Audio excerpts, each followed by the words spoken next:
So I'll give you a short story. I had finished up a project for a large state agency. It was an agency that regulates 450,000 healthcare providers. And they were by any measure a mess. They were operationally, they were, let's just say, a dysfunctional family.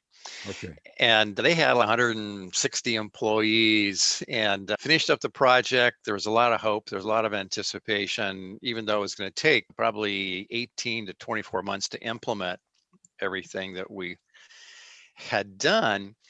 And I was having my last conversation with the deputy director, and had my coat on, I had my computer bag, I had my hand on the door.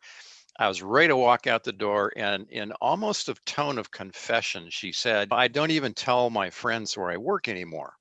Oh. And I turned around, I said, why? She said, it's just too embarrassing.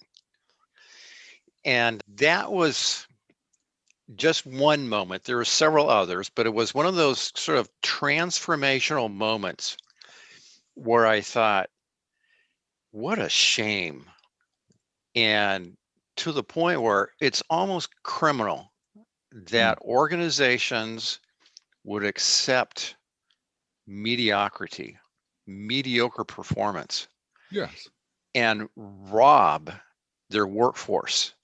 actually rob their workforce of working for an organization of excellence.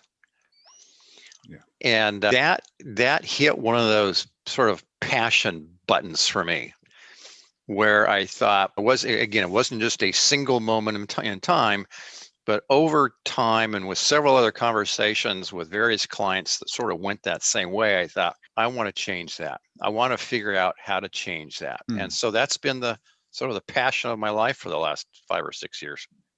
And it really is hard for companies to really understand the passion is to create excellence. What do you think caused that messiness? What was the root cause of it? You said the company was a mess. What was the root cause of that? If you can go back, I'm sure you weren't there when they started this happening, but what do you think that root cause was? There's several things. In that particular case, it was a state agency. Yeah. And and although I've had people say it's the state, that's the government for you. No, it's not the government for you. I have found that same kind of apathy towards excellence in every segment of industry. So it's Yes. not just government. But in that particular case, the executive leadership, which was appointed by the governor, they are rewarded for their position in relationship to the governor. They weren't rewarded for taking care of their customers, their constituents, if you will. Ah, They weren't rewarded for having employees who were engaged with their mission, which was important. yes, it is. They weren't rewarded for listening to the rank and file on how to improve the organization. And so what happens, and I've seen this hundreds of times, where there's this disconnect between executive leadership and like everybody else. And I've seen this dozens of times. I go into an organization and they say, we need you to help this group over here.